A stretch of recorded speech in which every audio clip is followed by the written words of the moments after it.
कल हम इसको भेज देंगे। कल हम लोगों ने चेक कांस्टेंट तक पढ़ लिया था कि कैसे चेक कांस्टेंट अप्लाई करते हैं टेबल क्रिएट करते समय।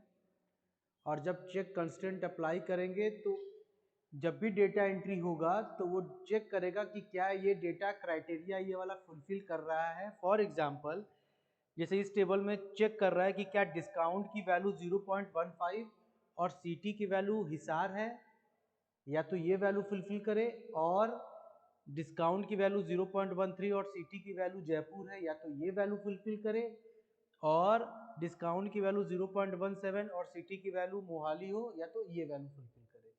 इन तीनों के आधार पर ही आपका डेटा एंट्री होगा, अदरवाइज वो क्या करेगा, डेटा रिजेक्ट कर देगा। ठीक है, एक बार देख ले सही रिकॉर्डिंग हो रहा है थोड़ा सा। हेलो हेलो, हाँ ठीक है, माइक भी ले रहे हैं। तो अब इसके बाद हम लोग नेक्स्ट टॉपिक पे जाते हैं, फॉरेन की। फॉरेन की क्या होता है, दो टेबल या दो से ज़्यादा टेबल अगर आपने बना लिया है तो उनके बीच में ये क्या करता है, आपका रिलेशन स्टैब्लिश करता है। वहाँ पे ठीक आ रहा है, एक चेयर नहीं ना आ रहा है, तो ये आपका रिलेशन स्टैब्लिश करता है। जैसे हम टेबल क्रिएट कर रहे हैं तो हमने यहाँ पे लिखा एक टेबल आइटम है, एक टेबल ऑर्डर है, एक ही डेटाबेस में दोनों टेबल हैं।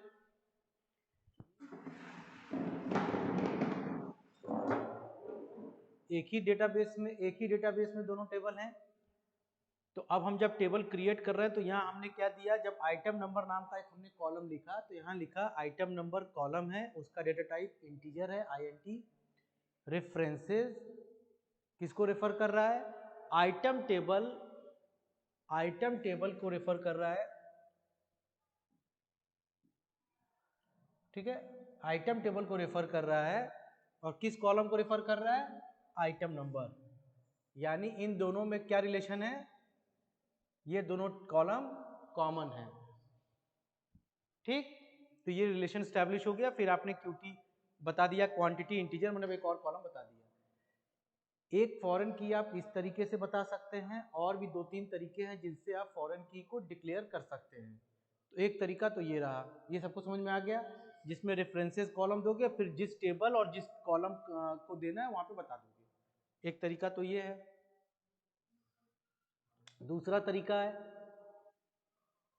इसी ऑर्डर, देखो ये टेबल आइटम टेबल है, आइटम टेबल को हम लोग नहीं छेड़ रहे हैं, हम लोग अब किस पे आ रहे हैं, ऑर्डर टेबल पे। हम ऑर्डर टेबल को अलग अलग तरीके से हम डिफाइन कर रहे हैं। एक तरीका तो ये है। दूसरा क्या तरीका है, create table order, column name है ऑर्डर ID। ठीक है, डेटा टाइप क्या है, स्मॉल इंटीजर। कांस्टेंट आपने क्या क्या लगाया है, दो कांस्टेंट लगाया है, एक तो नॉर्टनल और एक प्राइमरी की। दूसरा है मॉडल ID, कॉलम, ठीक है, और इसका जो डेटा टाइप है वो स्मॉल इंटीजर है, कांस्टेंट आपने लगाया है नॉर्टनल। मॉडल डिस्क्रिप्शन, जिसका डेटा टाइप है वैरचर। सप्लायर ID, डेटा टाइप है स्मॉल इंट नॉर्टनल। ये आपने कॉलम क्रिएट कर रहे हो। और जब फॉरेन की बना, अलग से देखिए, आप फॉरेन की यहाँ पे अलग से मेंशन कर रहे हो। पिछली बार फॉरेन की अलग से नहीं मेंशन कर रहे थे, वहाँ पे रेफरेंसेस लिख रहे थे। इस बार आप यहाँ अलग से फॉरेन की मेंशन कर रहे हो। फॉरेन की किसको बोल रहे हो, मॉडल ID आपका फॉरेन की है। रेफरेंस किसको कर रहा है, किसको रेफर कर रहा है, मॉडल्स को, मॉडल्स टेबल में मॉडल ID को। मॉडल पिछले वाला कौन सा टेबल था, अच्छा कोई टेबल रहा होगा, मैंने कहीं से एग्जांपल इसको उठाया है। इसको ऐसे समझ लो कि मॉडल नाम का कोई टेबल है, उसके अंदर मॉडल आईडी नाम का कॉलम है। ठीक है, उसको ये रेफर कर रहा है। ठीक है, तो इस तरीके से भी आप फॉरेन की बना सकते हो। उसके बाद इसमें एक टर्म मैंने यूज किया है, on delete cascade, on update cascade. ये क्या होता है, ऑन डिलीट कास्केड और ऑन अपडेट कास्केड। देखो, जब फॉरेन की बना रहे हो, इस तरीके के बना रहे हो, तो इसको बोला जाता है प्राइमरी टेबल। ठीक है, या मास्टर, कहीं कहीं इसको बोला जाता है मास्टर, और इसको कहीं कहीं बोला जाता है चाइल्ड टेबल। ठीक, अगर ऑन डिलीट कास्केड और अपडेट कास्केड में क्या होता है कि मान लीजिए अगर इसमें कोई चेंज हुआ, जैसे एग्जांपल समझ लो कि इसमें आइटम नंबर मान लीजिए, जैसे कोई आइटम नंबर है, जैसे समोसा है, उसका आइटम नंबर है 001। तो जब ऑर्डर्स में जा रहे हो तो यहाँ पे भी आइटम 001 ही आएगा। 001 देख के आप समझ जाओगे कि किसका ऑर्डर है, समोसा का ऑर्डर है। अगर आप यहाँ पे इसका आईडी चेंज करते हो, आप 002 करते हो, तो ऑन अपडेट कास्केड क्या करेगा, ऑन अपडेट कास्केड क्या करेगा, ऑर्डर वाले टेबल में जितनी बार भी समोसे का आईडी आया है सबको 002 कर देगा, वैल्यू चेंज कर देगा। ऑन अपडेट कास्केड, इसको ऐसे समझो कि मान लीजिए दो टेबल है, ठीक है, एक टेबल है स्टूडेंट और एक टेबल है फीस। तो मान के चलिए कि एक बच्चा है राहुल, राहुल अपना फीस 10 बार दिया होगा, तो हर बार उसके राहुल का जो नाम है वो राहुल आता होगा। अब उसका नाम हमने चेंज कर दिया, राहुल सिंह हो गया।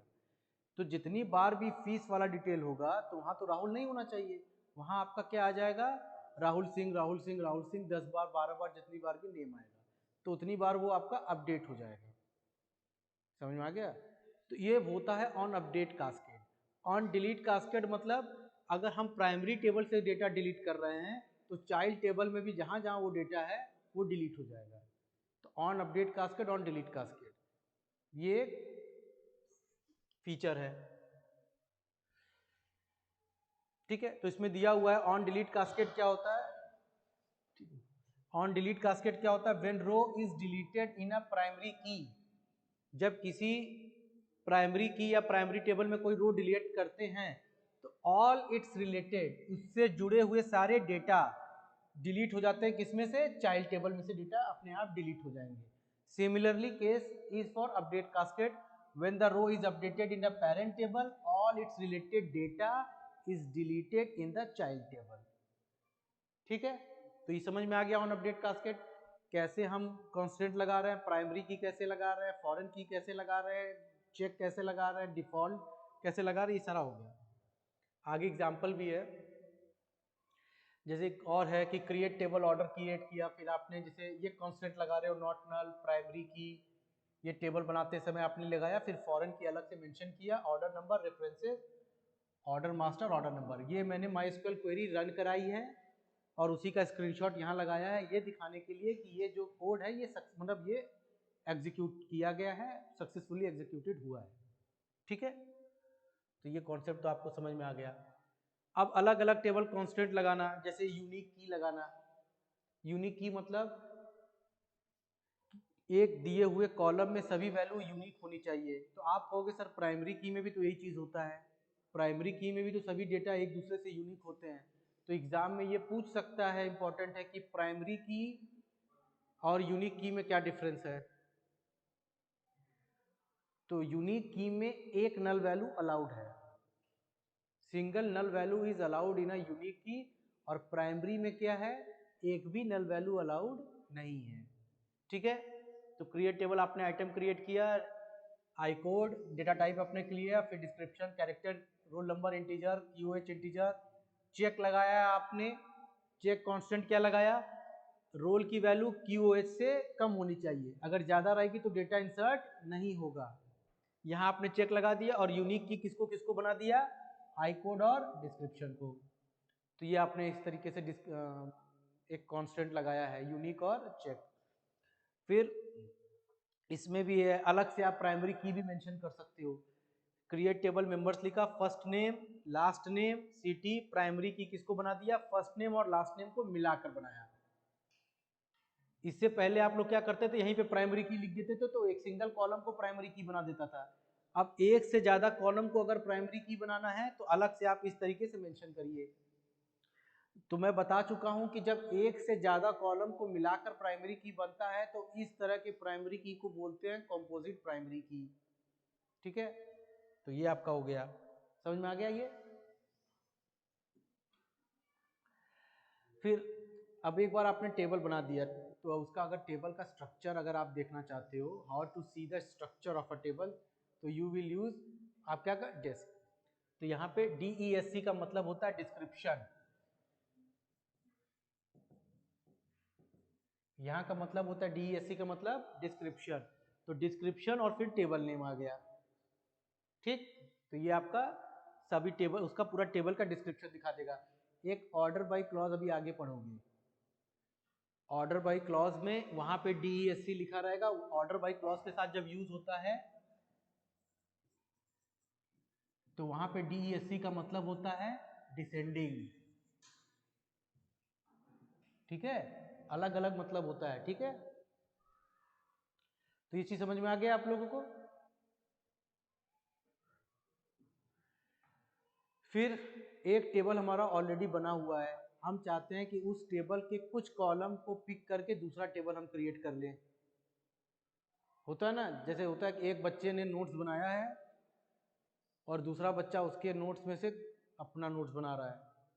तो जैसे ये आपका है सिलेक्ट स्ट्रिक फ्रॉम कैंटीन, एक टेबल बना हुआ है, इसका डिस्क्रिप्शन यहाँ पे दिया हुआ है।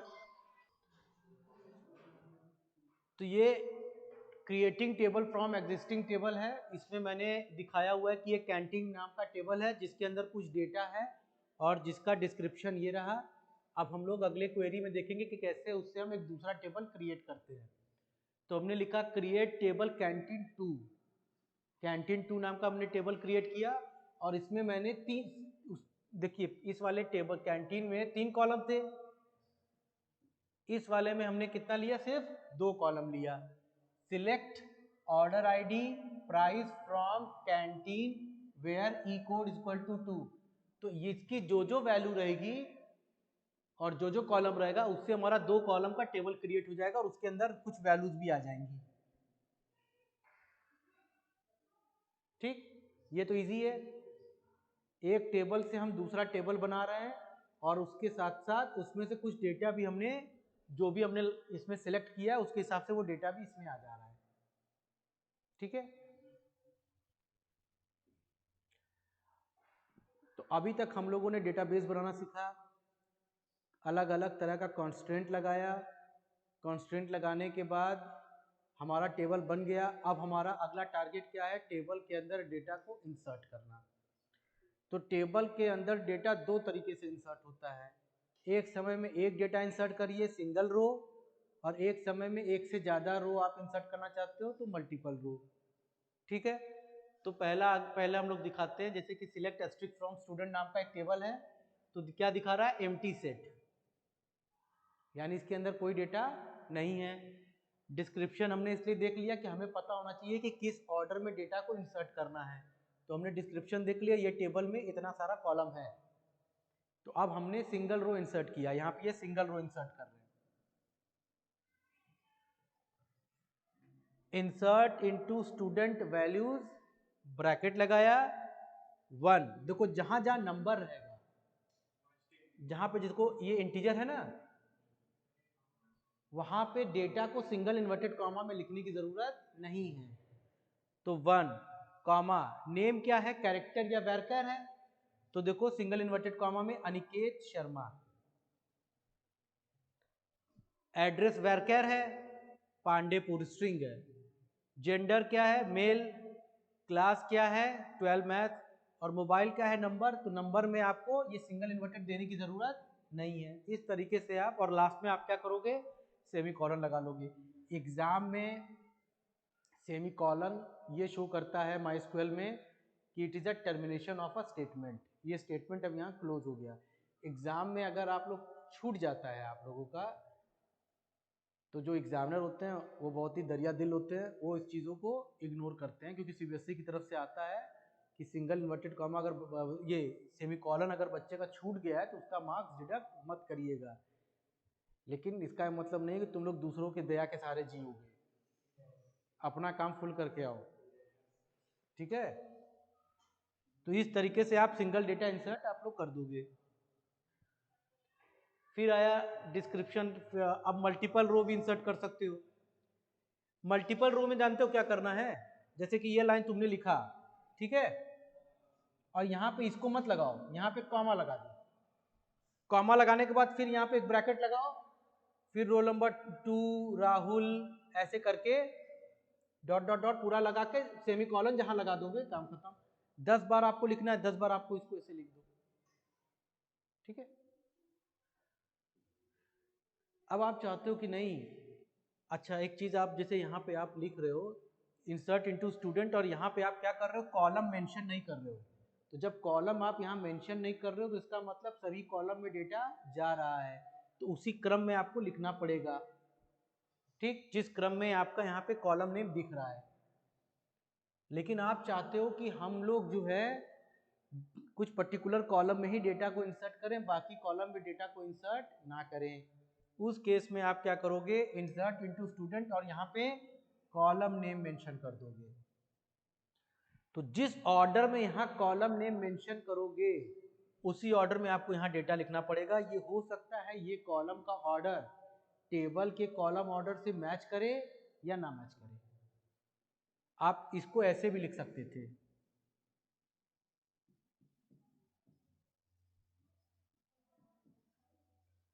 ऐसे भी लिख सकते थे। तो जब ऐसे लिखोगे तो नेम पहले आ जाएगा, रोल नंबर और फिर जेंडर। समझ में आ गई बात? तो अगर आप चाहते हो कि किसी पर्टिकुलर कॉलम में ही डेटा को इंसर्ट करना है तो आपको टेबल के बाद कॉलम नेम मेंशन कर देना है, और इस तरीके से मेंशन कर दोगे तो उसमें वैल्यू आपका चला जाएगा। जिस कॉलम का वैल्यू यहाँ, जिस कॉलम नेम को मेंशन नहीं करोगे वहां पे आपका क्या वैल्यू चला जाएगा, नल। देख रहे हो, वहां नल वैल्यू चला जाएगा।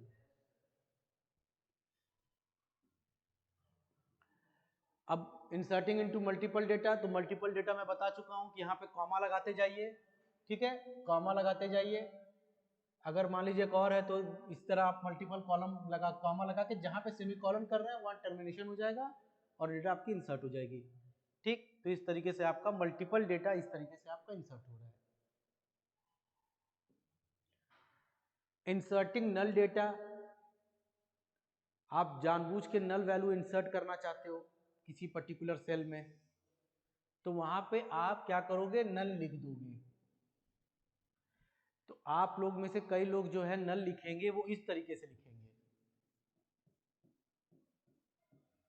जो कि रॉन्ग है। यहाँ पे ये स्ट्रिंग नहीं है, स्ट्रिंग डेटा टाइप नहीं है कि आप उसको सिंगल इन्वर्टेड कॉमा में लिखोगे, नहीं, आप उसको इस तरीके से लिखोगे। समझ में आ गया?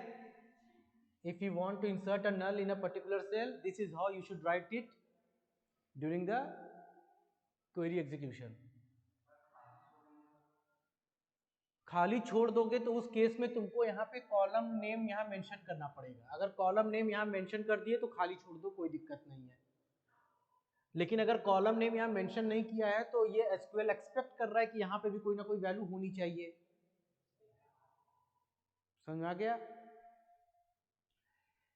फिर inserting data from another table, एक टेबल से डेटा को पिक करके दूसरे टेबल में आप डेटा को इंसर्ट करा रहे हो। ये उसी तरीके से हो गया जो भी हम लोग कर रहे थे कि एक टेबल से डेटा को निकाल के दूसरा टेबल क्रिएट करके उसके अंदर वैल्यू फेच कर रहे हो। लेकिन इस केस में दूसरा टेबल ऑलरेडी बना हुआ है, बस उसमें आपको डेटा पिक करना है। तो जब आप डेटा पिक कर रहे हो तो ये आप ध्यान दीजिएगा कि अगर दोनों का कॉलम जो है वो मैच करना चाहिए। अगर यहाँ भी role number integer data type का है टेबल नंबर 1 में, तो टेबल नंबर 2 में भी role number integer data type का ही होना चाहिए, डेटा टाइप कॉलम का मैच होना चाहिए। तो inserting data from another table, how, insert into branch 1, ये ठीक है, किससे डेटा पिक कर रहा है, select asterisk from branch 2। Branch 2 में कोई डेटा होगा कई सारा, उसका डेटा पिक करके किसमें इंसर्ट कर दे रहा है, ब्रांच 1 में। यानी एक टेबल से डेटा पिक करके दूसरे टेबल के अंदर डेटा को इंसर्ट किया जा रहा है। ये समझ में आ गया? फिर मॉडिफाइंग, अच्छा इंसर्ट जो कमांड मैंने बताया वो किस कमांड के अंतर्गत आता है, डीएमएल। तो अब डीएमएल, अगला कौन सा डीएमएल कमांड है, अपडेट। अपडेट का मतलब ये होता है कि जैसे मान लीजिए किसी का नाम है, जैसे मैं भी एग्जांपल दे रहा था कि किसी का नाम है राहुल, अब उसका नाम अपडेट हो गया, राहुल सिंह हो गया। तो अब क्या करोगे, उसका चीज अपडेट करोगे ना। तो अपडेट करने का क्या तरीका है, अपडेट टेबल नेम सेट, ठीक है, रोल नंबर इक्वल टू 250। तो अगर रोल नंबर है तो सबका रोल नंबर 250 कर देगा। क्योंकि तुमने यहाँ वेयर क्लॉज तो लगाया नहीं है, सबका रोल नंबर 250 कर देगा। अब अगर यहाँ पे लिख दिया दूसरा का तरीका, अपडेट आइटम इस ये टेबल नेम है, set roll number equal to 400, किसका, जिसका रोल नंबर 300 है। समझ में आ गया? तो पर्टिकुलर वैल्यू का ही आपने डेटा यहाँ पे अपडेट किया, ठीक है।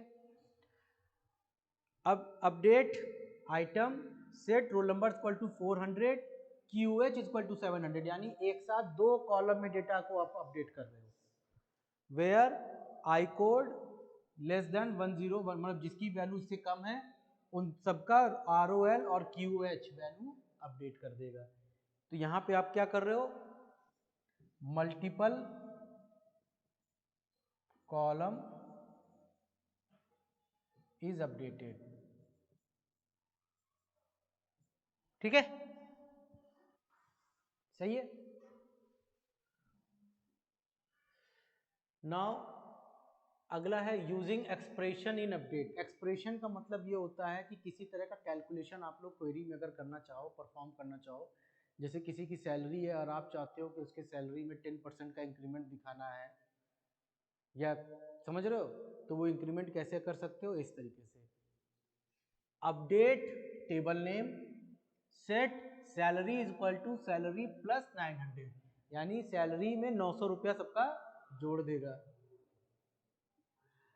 फिर अपडेट जोड़ भी सकते हो, मल्टीप्लाई भी कर सकते हो, ठीक है। तो इस तरीके से आप कर सकते हो, ये सिंपल है, इसमें तो कुछ दिक्कत है नहीं। फिर अगला है डिलीट करना। डिलीट भी आपका क्या है, ये आपका DML कमांड है। मैं बार बार कह रहा हूँ कौन कौन सा DDL कमांड है, कौन कौन सा DML कमांड है। अभी हम लोग थोड़ा सा क्वेश्चन की प्रैक्टिस करेंगे, इसको अच्छे से देख लेना। 1 से 2 नंबर का क्वेश्चन ये मतलब 2-3 बार लगातार पूछा है, जहां तक मुझे याद आ रहा है। पिछले साल भी था, उसके पिछले साल भी आपका 2-2 नंबर का था। तो deleting data with delete command, delete from items, तो ये क्या करेगा, ये कमांड उस टेबल के सभी डेटा को डिलीट कर देगा। अगला है delete from items where item name equal to motorcycle, तो जिस जिस रो में मोटरसाइकिल आ रहा होगा आइटम नेम कॉलम के अंतर्गत, उन सभी रोज को डिलीट कर देगा। समझ में आ गया? फिर अल्टर कमांड। अल्टर कमांड का मतलब होता है you are changing the structure of a table. तो ये आपका किस कमांड में आता है, DDL कमांड में आता है, अल्टर कमांड। अल्टर कमांड के अंतर्गत आप क्या करते हो, किसी भी टेबल के स्ट्रक्चर को आप चेंज कर सकते हो। या तो कॉलम आप ऐड करोगे, या तो कॉलम आप रिमूव करोगे, या तो किसी कॉलम का डेटा टाइप चेंज करोगे, या तो किसी कॉलम का कोई प्राइमरी की या कोई इंटीग्रिटी कांस्टेंट आप लगाओगे, ठीक है। तो ये सारा काम आप अल्टर कमांड के तहत कर सकते हो। We can use alter table command to add a column, to add an integrity constant, to redefine a column। किसी भी टेबल को आप रीडिफाइन कर सकते हो, उसका डेटा टाइप आप चेंज कर सकते हो, डेटा टाइप का साइज चेंज कर सकते हो। यानी जैसे आपने पहले लिखा char 10, अगर जैसे आपने लिखा नेम char 10, तो इसको तुम चेंज करके कर सकते हो नेम varchar 20, ये हो गया। तो सबसे पहले हम लोग करते हैं how to add a column, let's see. इसका एक सिंटेक्स देख लेते हैं। तो ये टेबल दिया हुआ है, roll number, name, address, gender, class, mobile, ये टेबल ऑलरेडी दिया हुआ है। इसमें हमने लिखा alter table student, add column, column का जो नाम है, उसका जो डेटा टाइप है और उसका जो साइज है। सिंपल। अल्टर टेबल, यहां पे देखिए,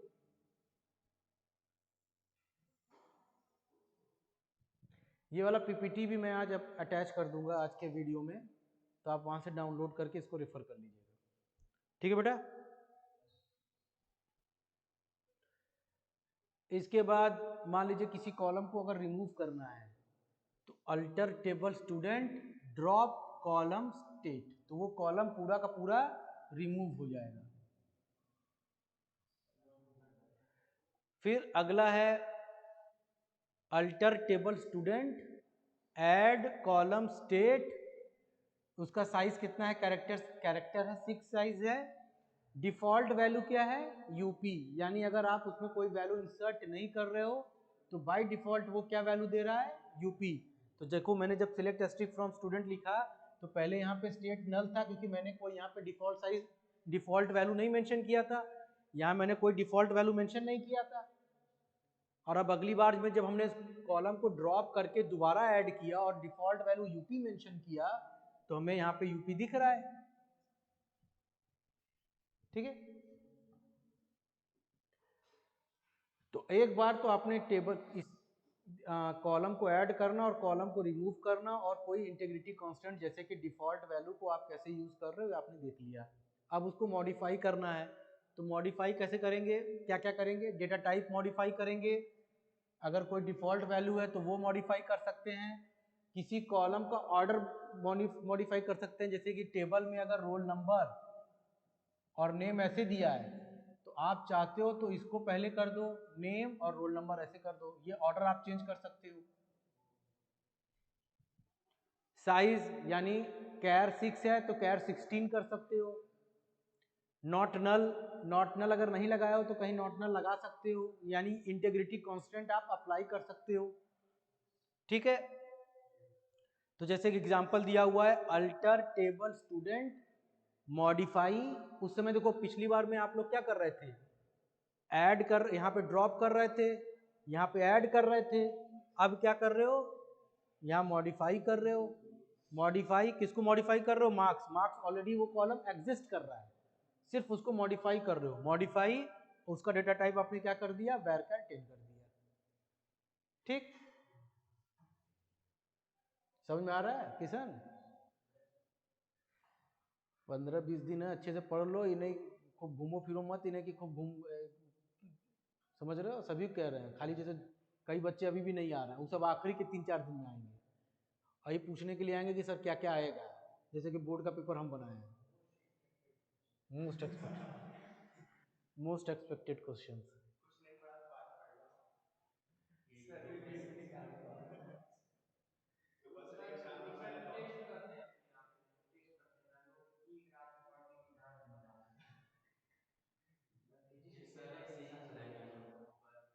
जो है अपलोड मार के काम खत्म करो।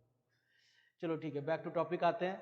तो यहाँ पे देखिए आप कॉलम का जो है डेटा टाइप आप चेंज कर सकते हो, जैसे कि यहाँ पे alter table student modify address char 30, तो पहले यहाँ पे एड्रेस क्या था, varchar 30 था, अब जब आपने कैर कर दिया तो यहाँ पे अब एड्रेस क्या हो गया, कैर 30 हो गया, तो यहाँ पे आपका मॉडिफाई हो गया, ठीक है। उसके बाद फिर अल्टर टेबल स्टूडेंट मॉडिफाई कर रहे हो मोबाइल को, डेटा टाइप इंटीजर बना दियो, साइज उसका 10 दे दियो, डिफॉल्ट वैल्यू आपने ये दे दिया है कि अगर कोई मोबाइल नंबर एंटर नहीं होगा तो ये वैल्यू वहाँ पे एंट्री हो जाएगी, ठीक है। ये हो गया। जैसे एक समीर नाम का डेटा मैंने इंसर्ट किया है कि इंसर्ट इनटू स्टूडेंट, और ये सारा मैंने यहाँ पे कॉलम मेंशन कर दिया, खाली मोबाइल मेंशन नहीं किया, तो मोबाइल नहीं मेंशन किया कोई दिक्कत नहीं, अपने आप यहाँ पे ये वैल्यू आ जाएगा जो डिफॉल्ट वैल्यू है।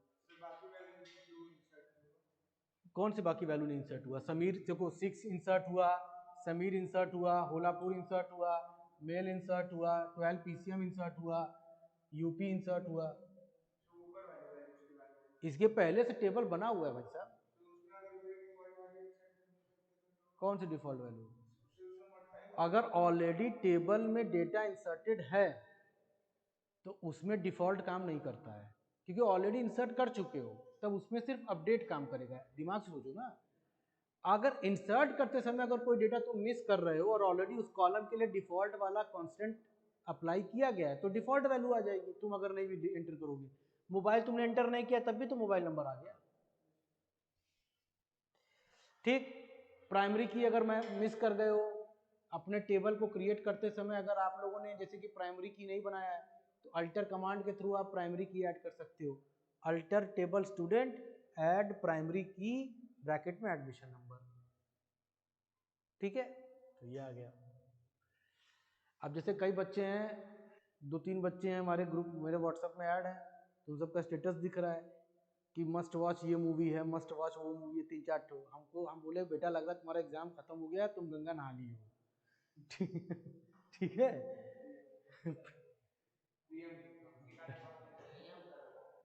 तो उसको कोई चिंता नहीं है, वो अपना मस्त है। क्या पढ़ा रहे हैं। फिर अगर किसी का कॉलम नेम आपको चेंज करना है तो आप क्या कर सकते हो, अल्टर टेबल स्टूडेंट।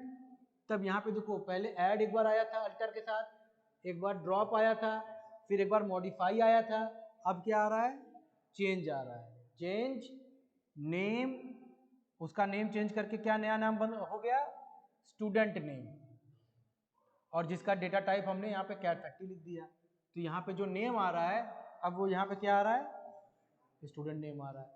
तो यहाँ पे आप कॉलम का नेम भी आप चेंज कर सकते हो। एज सिलेक्ट करते समय यूज करते हैं। सिलेक्ट में हम लोग कोई टेबल क्रिएट नहीं करते हैं, उससे सिर्फ डेटा देखते हैं। उस टेबल का कोई एग्जिस्टेंस नहीं है डेटाबेस में। यहाँ पे टेबल में एग्जिस्टेंस है। जब शो टेबल्स करोगे ना तो स्टूडेंट नाम का टेबल दिखेगा, और इस टेबल का डिस्क्रिप्शन देखोगे तो इसमें ये वाला कॉलम दिखेगा, उसमें नहीं दिखेगा। जब सिलेक्ट कमांड करते हो तो सिर्फ डेटा को फेच कर रहे हो, उस डेटा का कहीं एग्जिस्टेंस नहीं है। एग्जिस्टेंस का क्या मतलब होता है, जैसे मैं बार बार बोलूँगा डेटा का टेबल का एग्जिस्टेंस नहीं, इसका क्या मतलब है, वो table as an object created नहीं है। ऑब्जेक्ट क्या होता है, तुम टेबल बनाए हो, कंप्यूटर के मेमोरी में स्पेस कंज्यूम किया है कि नहीं किया है, सिलेक्ट कमांड में कंज्यूम नहीं किया है। समझ में आ गया। जहाँ पे अब अगला रिमूविंग टेबल कंपोनेंट्स, तो जैसे इसका मैं एग्जांपल दिखाई चुका हूँ कि alter table student drop primary की, तो वो प्राइमरी की अगर कोई बनाए रहोगे तो वो ड्रॉप कर देगा। Alter table student drop column, और उसका जो भी, जैसे आप एड्रेस नाम का कॉलम हटाना चाहते हो तो वैसे कर लो। या alter table student drop foreign की, मोबाइल, जो भी मोबाइल की फॉरेन की है वो हट जाएगा। और फिर drop table student, drop table जो करोगे तो इसका मतलब पूरा का पूरा जो टेबल है वो रिमूव हो जाएगा और आपका उसके अंदर का सारा डेटा खत्म हो जाएगा। ठीक, तो ये DDL कमांड के कैटेगरी में आता है।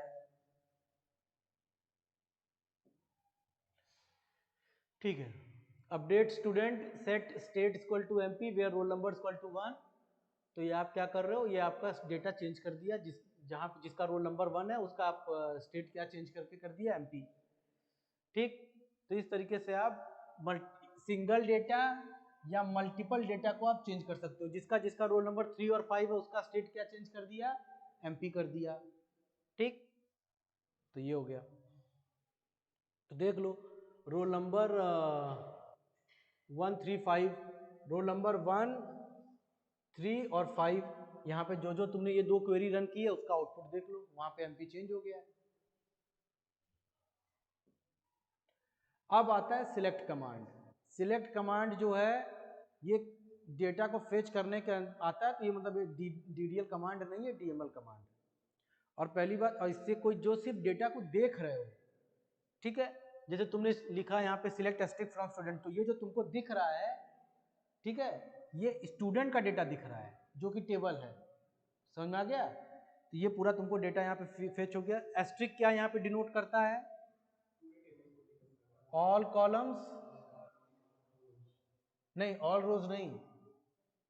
अगर यहाँ पे वेयर क्लॉज मेंशन करते तो कहानी अलग हो जाती है। ऑल कॉलम्स मेंशन शो कर रहा है, तुमने वेयर क्लॉज यूज नहीं किया है तो ये पूरा डेटा दिखाएगा। अभी वेयर क्लॉज यूज कर दोगे, select asterisk from student where gender equal to male, तो किसका किसका डेटा दिखा देगा, इसका दिखाएगा, इसका दिखाएगा, इसका दिखाएगा, ये दो लास्ट, ये दोनों नहीं दिखाएगा। तो ये हो गया। फिर अब आप चाहते हो, जैसे कि एस्ट्रिक की जगह आप चाहते हो कि वहां पे आप column number, column name mention कर रहे हो, select roll number student name state, तो ये आपको डेटा दिखा दिया। आप अगर स्टेट को पहले अगर यहाँ मेंशन कर देते तो स्टेट वाला यहाँ ये आपका यहाँ दिखा देता। ठीक। फिर अगला आ रहा है select state roll number student name from student. तो ये पूरा पूरा डेटा दिखा, हमने यहाँ पे ये दिखाया है इन दोनों में मैंने कॉलम के नेम शफल कर दिए। कॉलम के नेम्स मैंने शफल करने पे मैं देख रहा हूँ कि डेटा के रिप्रेजेंटेशन में कोई खास अंतर नहीं आया है, खाली ये कॉलम वहां पे चेंज हो गया, order of column is changed. Eliminating redundant data, eliminating redundant data ये कैसे होगा?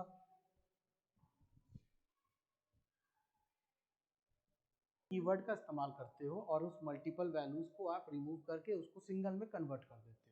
जैसे मैंने लिखा सिलेक्ट एस्ट्रिक फ्रॉम मेंबर्स, तो ये देखो वाराणसी नाम से वाराणसी से 3 बच्चे और प्रयागराज से 1 बच्चा है।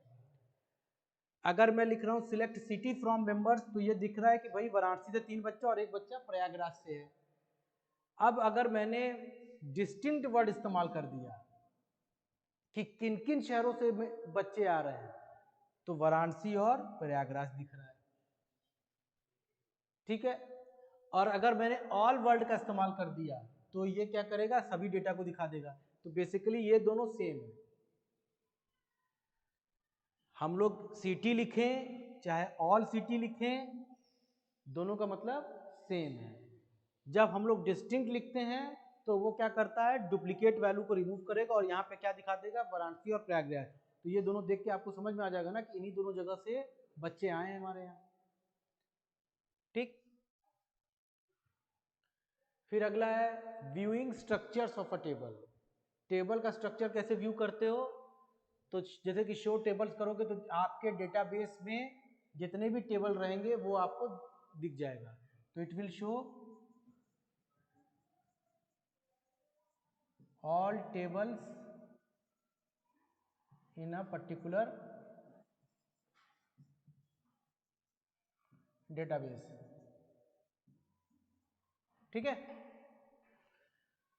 तो इसके लिए आप यहाँ पे DESC, अगर किसी भी टेबल का आपको स्ट्रक्चर जानना है तो DESC हम लोग कई बार कर चुके हैं, DESC करोगे तो ये आ जाएगा।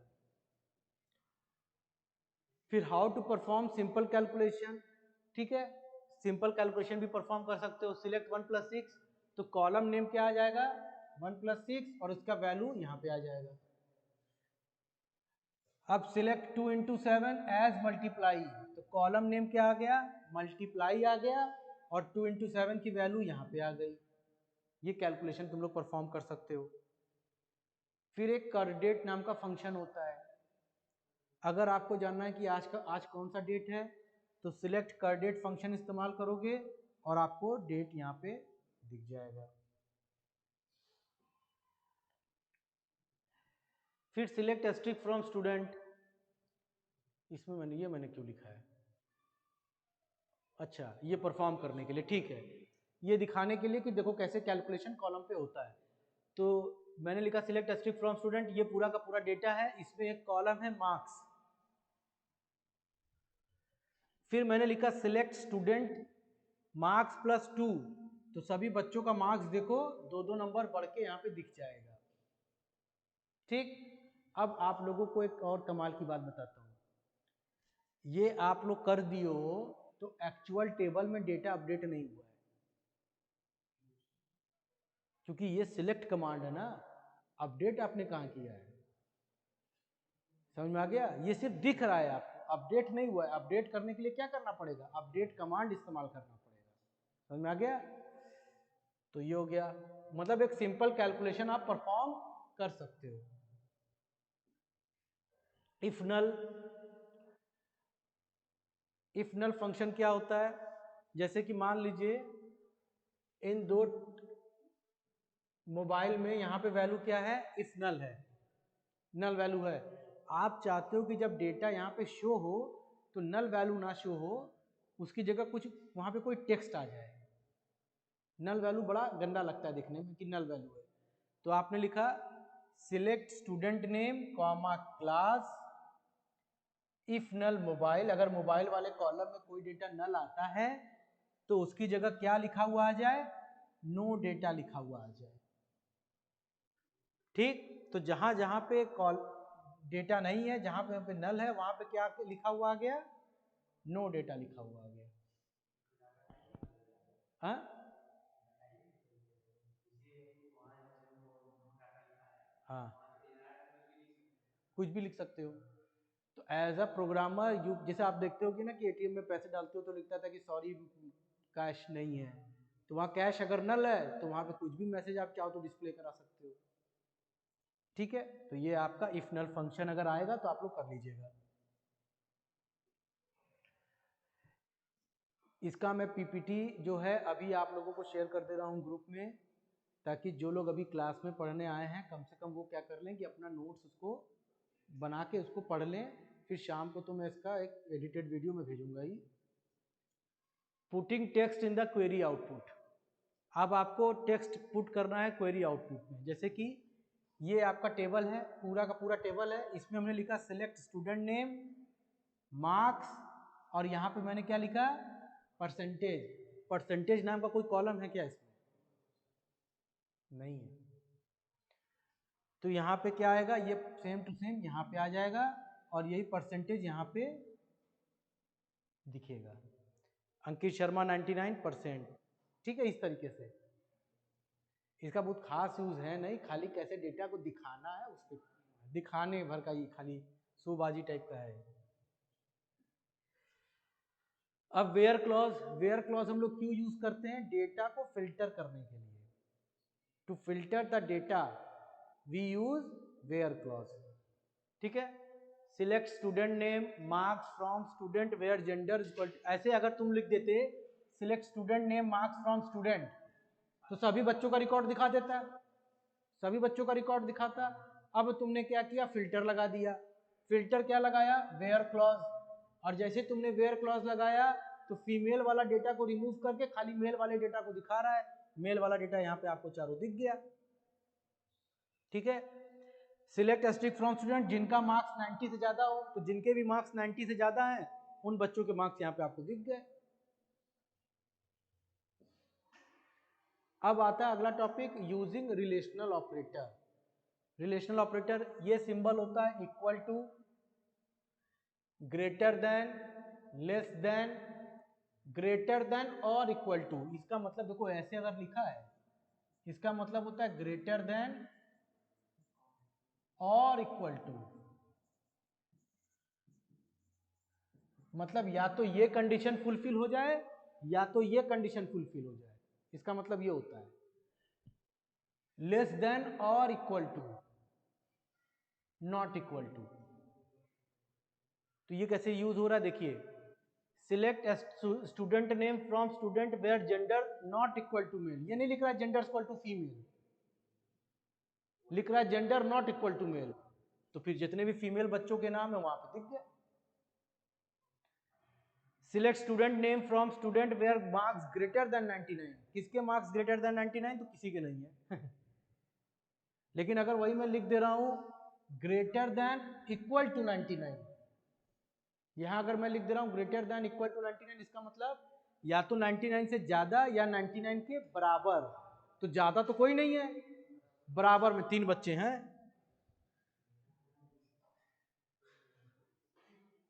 ठीक,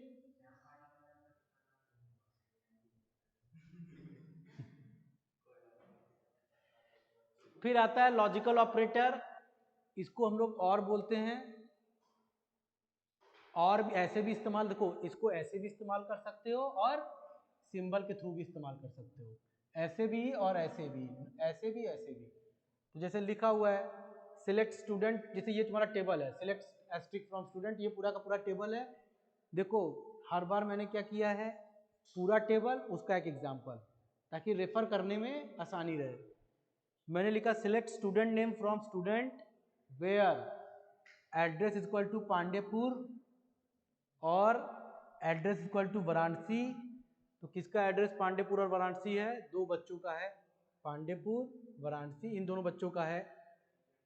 and gender equal to male, इन दोनों में से कोई एक कंडीशन फुलफिल हो जाए और ये कंडीशन तो फुलफिल होना ही होना है।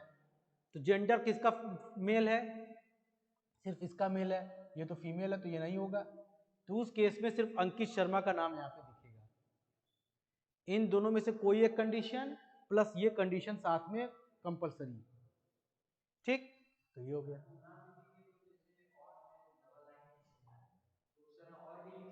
और भी लिख सकते हो।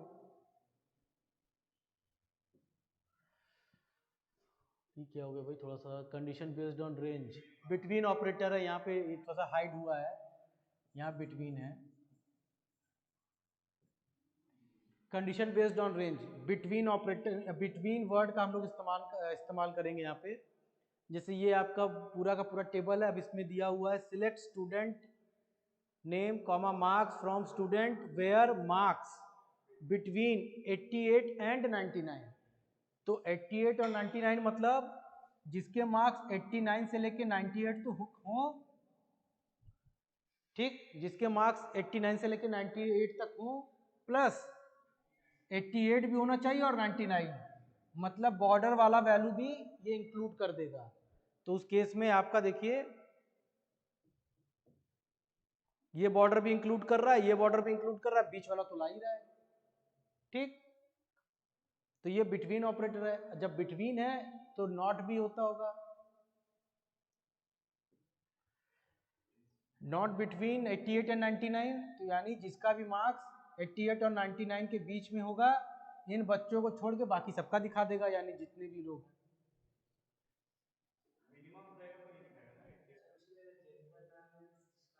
अब इसी में आगे लगा दो and gender equal to male. तो इसमें क्या होगा, नेहा शर्मा का डेटा नहीं दिखेगा, शौर्या का दिखेगा, समीर का दिखेगा, ठीक। तो आज के लिए इतना काफी है, हैं?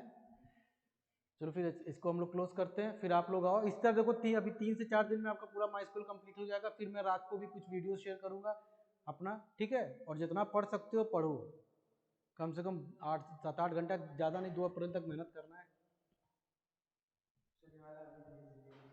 वो तो सब भेजाएगा यार।